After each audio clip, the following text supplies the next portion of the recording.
Long-time elementary school teachers. Which of your former students surprised you the most by their adult life outcomes or personality?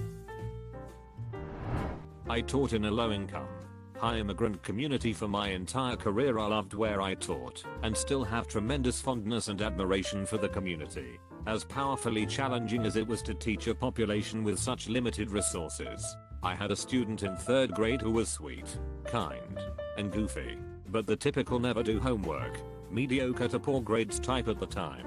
When I moved up to teaching middle school and had him again in 6th grade, little had changed. I liked him as a person quite a lot, but academically and effort-wise he was a solid mech student. Fast forward a decade or so, I had to retire from the classroom early and a bit abruptly due to a health crisis, resulting brain surgery, and the aftermath. This devastated me. At the time, I posted about how much I missed teaching, and my heartbreak over it on my Facebook page. This now adult student, who had added me as a friend, but rarely to never posted anything anywhere on FB, commented the most heartwarming words about what an inspiration I'd been, and how he felt I'd started him on the path that led him to a degree in chemical engineering from a major university. He was the first in his family to go to college, nonetheless earn a degree. His kind and generous words made me weep, and his academic success left me stunned. If you had asked me back when he was in 3rd or 6th grade which student would be the one to earn a degree in engineering, I think I would have gone through 2, 3 of the class before I'd have even thought of him. Edit 1. Holy wow. I typed this up just before turning the light off in bed and woke up to so many comments and awards and support. Thank you guys. All of you.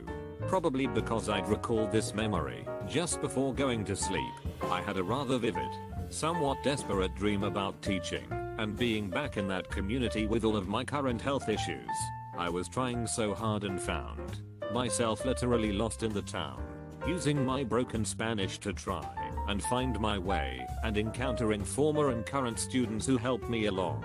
It's been 2 years since I was last in the classroom, and I've gone through a lengthy and painful grieving process. But in the last couple of years I've found acceptance, if not peace, with what I cannot and could not control. But man, I loved what I did, and I loved every one of those kiddos. Every one. That took some effort for some of them, but I made a point to find a way. I always told them on the last day of school, you were my students for a year, but you are my kids forever. Thank you again, everyone, for your kind words and awards. I had a student that used to get into fights and was extremely aggressive and violent towards others. On the last day of 5th grade, his last words to me and his class were "duck you."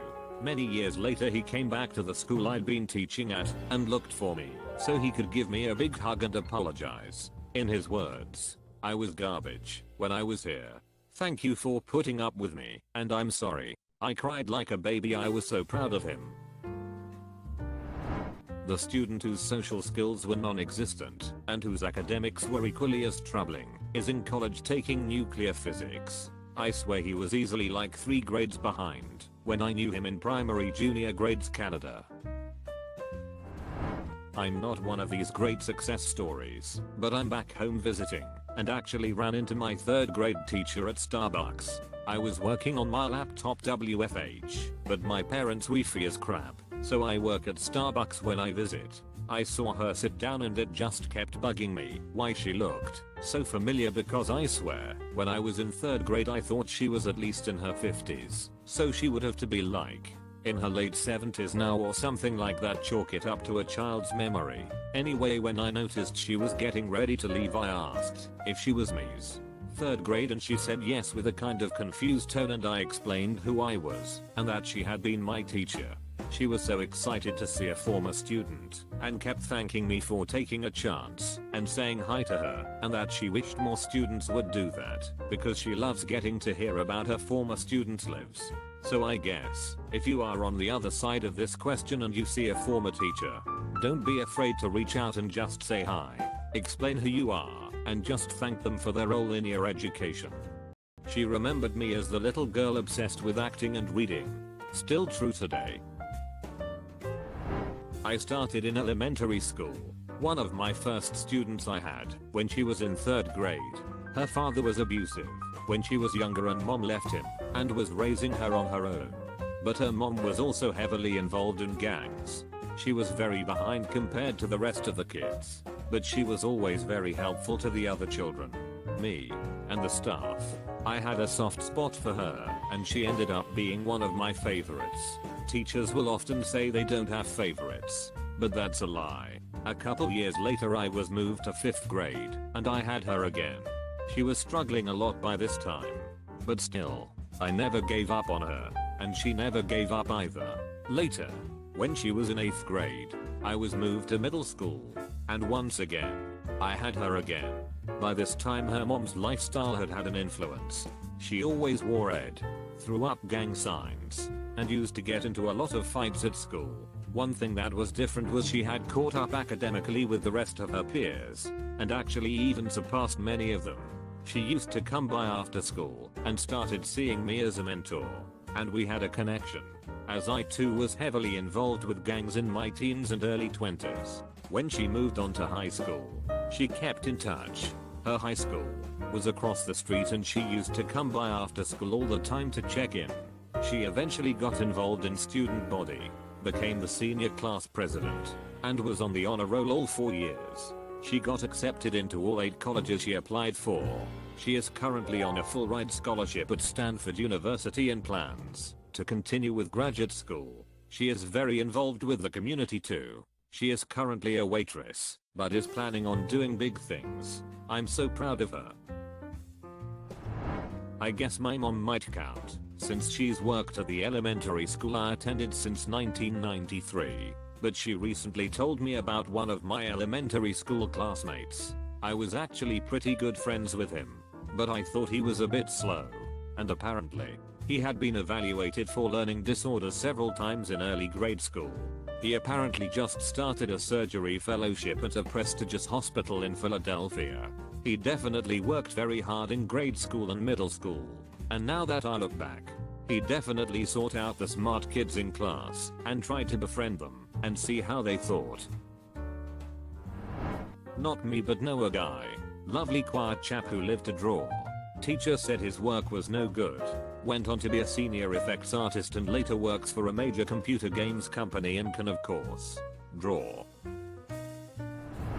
Was connected on social media with a former grad school teacher who shared a news article about a former student who got arrested for selling meth with an estimated worth of $500,000. Ps. The teacher is now a high school teacher, good at math and measurements. Not me, but a kid who used to be my friend. He was studios. He got good grades. Teachers loved him. He was well behaved. He wasn't bullied. He didn't bully other kids. He had a lot of friends. He wasn't popular, but he wasn't unpopular. He was definitely more popular than me though. No one had a problem with him. Since he got good grades, his parents let him do whatever he wanted. They bought him whatever he wanted.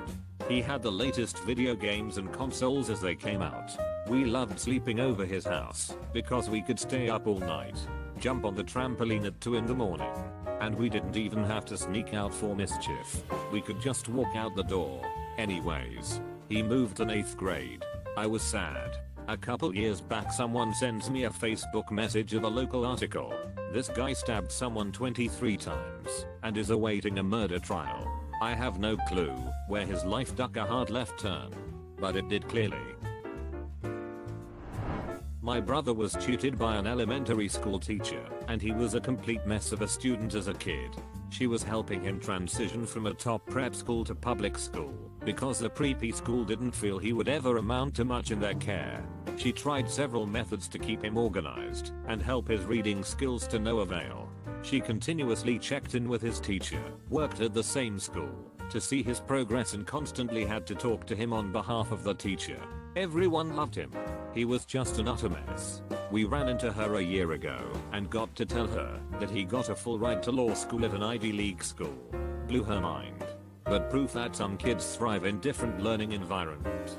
Terrible through traditional school, but when he got to college, he thrived because of breaks between classes.